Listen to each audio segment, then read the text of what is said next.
Hello everyone, this is Derek with Reef Automation. This is a video to go over how to clean out the Trident, specifically the cuvette. I've had a number of people ask me how to go about this.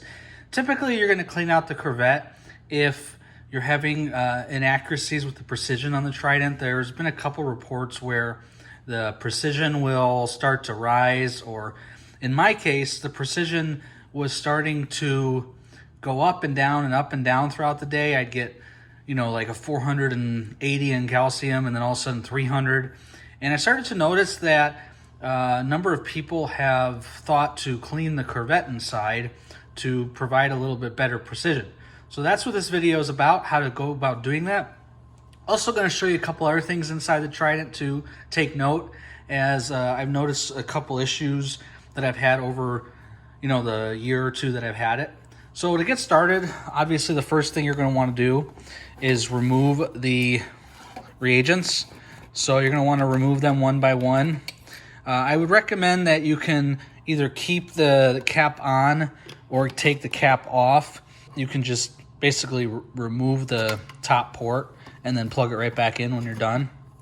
Another thing that I want to mention is before you do this, you don't have to do any type of shutdown on the unit. You could just unplug it because when you first put it back in, it's going to reinitialize and get everything back. So the next thing to do is take the drawer out. That's probably the best so it doesn't get in the way. Now underneath the Trident, you're going to see 4 of these feet, and they're actual screws. So you actually unscrew them. And we're going to unscrew all 4 here.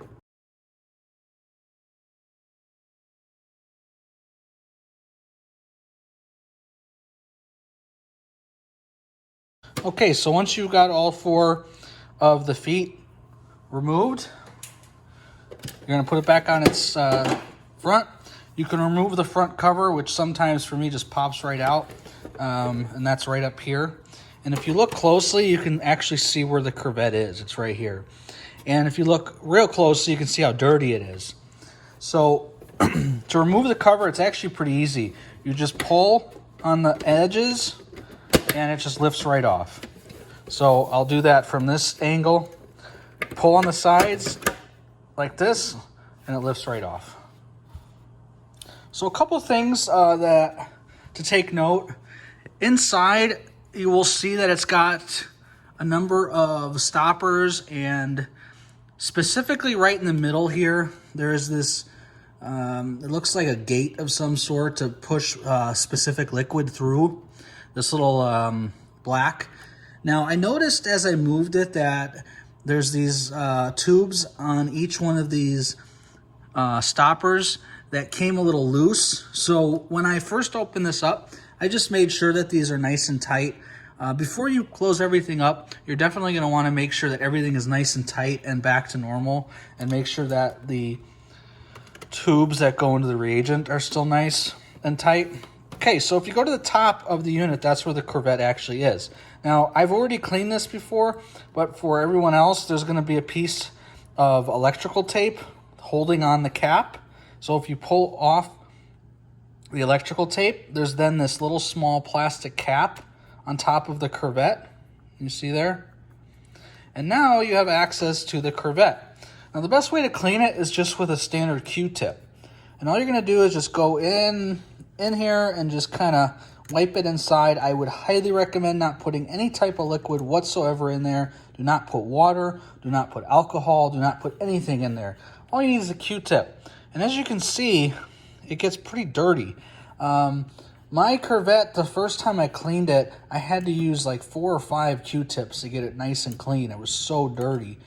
And it does affect the results, because the cuvette is where the testing chamber or the magic happens, and it actually uses, from what I can tell, some type of colorimeter. So if it's dirty, it's not going to work very well. So there you go. That's how you clean the cuvette. Just put the piece of electrical tape right back on top of the cap, so make sure you put the cap back on. And the electrical tape might be a little bit flimsy. It's not a big deal. It's just kind of holding that cap from coming off. Okay, so once you're done, like I said, take a look at all of your connections, make sure that they're all good. So when you put the cover back on, you're going to want to pull like this, and it sits in these little grooves. You got to find the grooves on the sides. There's 2 grooves on the side at the bottom, and there's 2 grooves on the side at the top of the unit. And in order to get them in there, you kind of have to wiggle it around a little bit. But once you get them inside the grooves, you can then screw everything back together. So I got that in the groove there.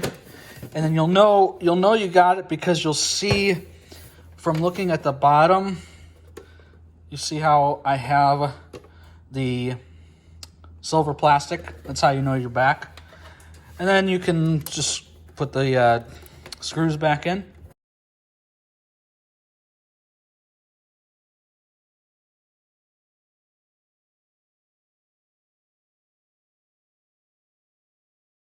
Okay, so once you got all of the legs back in, one thing that you want to make sure that I forgot to mention is there's a small stirrer inside the cuvette. It's a little white pill. I want to make sure it doesn't fall out. So I recommend when you're doing this to keep the Trident upright the entire time. So you put the cover back on. Okay, so we'll get the drawer and again put all the reagents back in. Make sure the drawer is lined up nice and straight.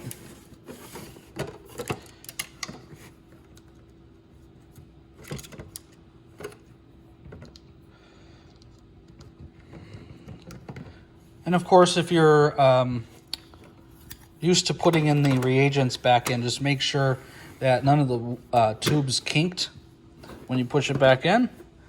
And there you go. So that's a quick video on opening up the Trident, cleaning the cuvette.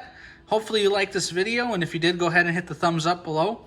If you haven't subscribed, go ahead and subscribe. Thank you for watching, and have a wonderful day.